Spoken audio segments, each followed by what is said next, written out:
Muito bom dia, boa tarde, boa noite. Estamos iniciando mais um vídeo com os assuntos mais temáticos da semana. Começarmos a conversar a respeito desses assuntos. Roda a vinheta.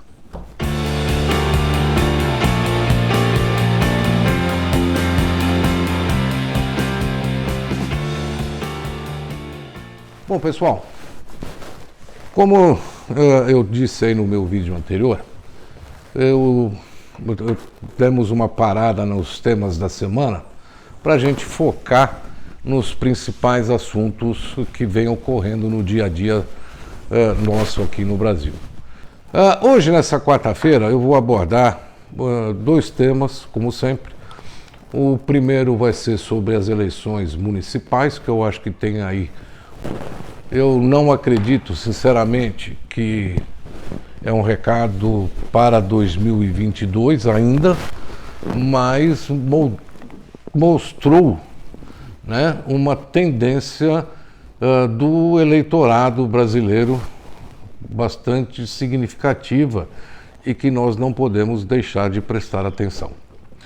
E o outro assunto que eu vou abordar com vocês, que eu acho que é também de bastante importância, está relacionada ao recrudescimento do vírus e da Covid dentro do Brasil. Então, é um assunto que está me deixando muito impactado, porque eu estou com uma sensação assim de que a doença, não é que nós estamos numa segunda onda, nós não saímos ainda da primeira onda, mas os casos hoje, eles estão de uma certa maneira mais graves, né? Eles estão afetando mais as pessoas do que estavam afetando lá em março e abril, né? Pelo menos pelos relatos que eu tenho visto por aqui. Então eu gostaria só de conversar um pouquinho sobre esse assunto. Bom, gente, com relação às eleições municipais, eu acho que, na minha modestíssima opinião, houveram dois grandes perdedores, né? A extrema-direita e a extrema-esquerda. Os dois perderam, indistintamente. Não houve nenhuma vitória, nem da extrema-direita e nem da extrema-esquerda. Eu acho que o grande perdedor foi a esquerda brasileira, de uma maneira geral. O PT foi acho que o pior resultado do PT desde a sua fundação em termos de prefeitos de capital. Eu acho que nunca na história do PT houve um quadro tão negativo. Então é um recado muito claro aí do povo brasileiro com relação ao Partido dos Trabalhadores, como também do lado da extrema-direita não houve nenhum voto, nenhum prefeito, né, que foi vencedor da extrema-direita. Nenhum, absolutamente nenhum. Todos aqueles que o presidente indicou não foram eleitos. O Jair Bolsonaro não... de todos os seus preferidos, nenhum foi o preferido do povo, então também foi dado um recado muito claro nesse aspecto, que eu acho que é importante nós analisarmos. E quem foram os vencedores? Primeiro, os vencedores, na minha opinião, foram aqueles prefeitos que souberam e trataram, né, da pandemia de uma maneira mais correta, né? Vejam o exemplo do Calil em Belo Horizonte, que foi o primeiro a adotar o lockdown, foi o prefeito que agiu de uma maneira mais rápida e mais contundente de todos eles, e teve 70 e poucos % de votos sendo eleito no primeiro turno, né? O próprio Bruno Covas em São Paulo também, apesar aí de sua baixa popularidade em determinado ponto, né, da pandemia, mas ele soube tratar bem, né? Ele soube como lidar bem com a questão pandemia e com a questão das economias da prefeitura da cidade de São Paulo. Então também foi um reconhecimento. Eu acho que também houve assim, pela primeira vez vejo no segundo turno um debate positivo entre o Covas e o Boulos. Aliás, Boulos foi uma surpresa para mim, positiva nessa eleição. O cara evoluiu muito, né? Daquele sujeito extremamente radical que nós conhecemos aí de 2, 3 anos atrás, né? Ele hoje teve um comportamento mais politizado nessas eleições, tanto que os debates entre Covas e Boulos foram bastante positivos. Eu acho que houve, sim, um amadurecimento do Boulos nesse aspecto, e ele também sai aí como um cara que não vai ser presidente da República nunca, né? Mas ele vai ter um lado aí bastante importante nas coligações que vão ter que ser criadas, né, para 2022, tá certo? O Boulos, ele começa a despontar dentro da política como um sujeito aí do lado da esquerda de bastante significância, né? Então precisamos prestar bastante atenção. Com relação aos quem teve assim um desempenho bastante grande e cresceu muito foi o DEM, que aí é um centro, um partido fisiológico, né? O PSD do Kassab é outro partido fisiológico que houve também um crescimento bastante significativo nessas eleições. Então vocês vejam que o povo abandonou um pouco aquele discurso extremado de direita, né? Mas também não abraçou, de um outro lado, o discurso extremado da esquerda. Aliás, não abraçou nem a esquerda, né? Então, realmente houve assim um posicionamento mais ao centro, né, do eleitorado, deixando claro aí um recado que o povo está meio cansado dessas batalhas aí políticas e desse antagonismo esquerda versus direita. Para mim é um recado muito claro.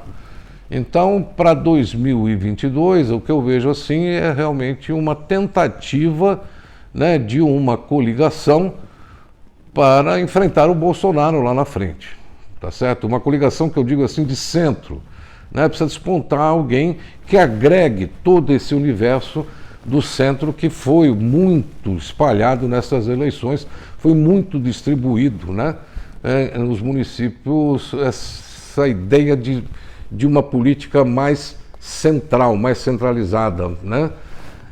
Apesar de que houve uma demandada aí para o lado fisiológico, né, desses partidos fisiológicos, ok? Esse era o meu tema, essa era a minha opinião, foi como eu vi essas eleições, e você deixa aí os seus comentários também de como é que vocês viram, né, o comportamento dessas eleições aí municipais, como é que vocês encararam esses resultados que houveram aí no Rio de Janeiro, o Eduardo Paes, em São Paulo, Bruno Covas, né, assim, o Calil lá em Belo Horizonte. Deixa sua opinião, deixa seu ponto de vista aí para a gente debater, tá ok? Pessoal, vamos falar um pouquinho sobre Covid. Meu penúltimo vídeo, eu falei sobre a evolução das vacinas. Estamos aí esperançosos, né, para que venham logo essas vacinas, independente aí da sua origem. Eu acho que é fundamental o surgimento rapidamente de uma vacina que procure imunizar e nos livrar desse vírus que está cada dia pior. Houve assim um aumento de número de casos no Brasil e também aqui no estado de São Paulo. Me chocaram alguns números, principalmente da Baixada Santista, né? A taxa de mortes por 100 mil habitantes em Santos e no Guarujá passam de 130, é um número muito impactante, muito sério, e que ninguém, né, está alertando sobre esse assunto.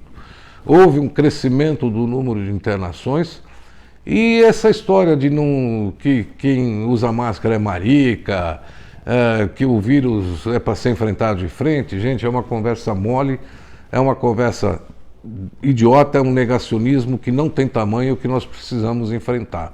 O vírus existe, é muito sério, e uma impressão que eu tenho é que quando a pessoa é infectada, ela está numa aposta, né? Não é a impressão que eu tenho, é o que eu tenho reparado e tenho visto. Ela entrou numa aposta.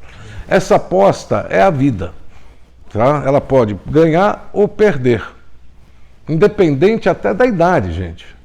Não só para as pessoas mais velhas e não só para aqueles que têm comorbidades, né? O que eu tenho visto, um recrudescimento desse vírus, não sei se o vírus, se houve mudança genética, eu não sou especialista, não sou biologista, não sou nenhum médico, né? Mas o que eu tenho visto é que as pessoas que estão se infectando, elas vão para um quadro grave, muito rápido e com sequelas muito grandes.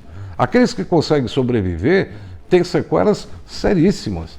Pô, eu sei que todo mundo está cansado desse assunto de pandemia, mas eu estou vendo um descaso muito grande, né, para as medidas de prevenção, que são importantíssimas. Não tem remédio.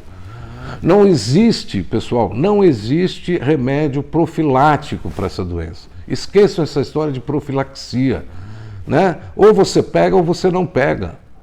Não tem essa, vou tomar vitamina C, vou tomar vitamina D, vou comer mais vegetais, eu vou me cuidar, eu vou tomar cloriquina. Não, não existe, cara. Não existe. Não tem solução, né? O negócio é distanciamento social, uso de máscara, lava as mãos, álcool em gel. Não tem outra, enquanto não chega a tal vacina. Tá certo? A vacina é fundamental para nós nos livrarmos desse vírus. E nós podemos voltar à normalidade, se é que ela vai ter uma normalidade daqui para frente. Entendeu? Então, continuem com as precauções. Fiquem em casa o máximo que vocês puderem. Não saiam, não se aglomerem, né? Esse negócio de ir para a praia, meu Deus do céu, eu tenho visto assim um monte de nego, pagode, os cambal na praia, e isso tem piorado e tem elevado o número de casos, né? Se vocês forem ver os quadros hoje, nós tivemos um aumento de internação em mais de 30% nos últimos 15 dias, o que é muito preocupante. E repito, o que me preocupa mais, né, que aqueles que têm pego o vírus, eles têm adquirido sequelas muito significativas, ou trombose, ou problemas de deficiência respiratória, e agravadas, né? O vírus parece que está mais forte, mais resistente, entendeu? E nós, repito, não estamos na segunda onda. Nós não saímos ainda da primeira, nós não respeitamos as medidas de isolamento mínimas e necessárias que são, assim, protocolo básico, tá certo? O uso da máscara é fundamental. A máscara não deixa de ser uma vacina. Eu vou deixar um link aqui na nossa descrição, é um quadrinho, um chart que fizeram, para você ter uma ideia da importância do uso de máscaras, tá bom? Bom, gente, esses são os dois assuntos que eu queria tocar nessa quarta-feira. Sábado nós estamos de volta, aí com mais assuntos da semana. Vamos esperar aí o decorrer dessa semana para trazermos mais assuntos aí para nós colocarmos em pauta e debatermos com bastante seriedade. Deixe sua opinião. Então, eu volto a repetir um negócio que eu já falei anteriormente no meu vídeo. Eu procuro responder a todas as mensagens. Deixe sua mensagem com inteligência que você vai ter resposta. Tá legal? Gente, um bom dia, uma boa tarde, uma boa noite, uma boa semana a todos. E sábado estamos de volta e a gente tá junto.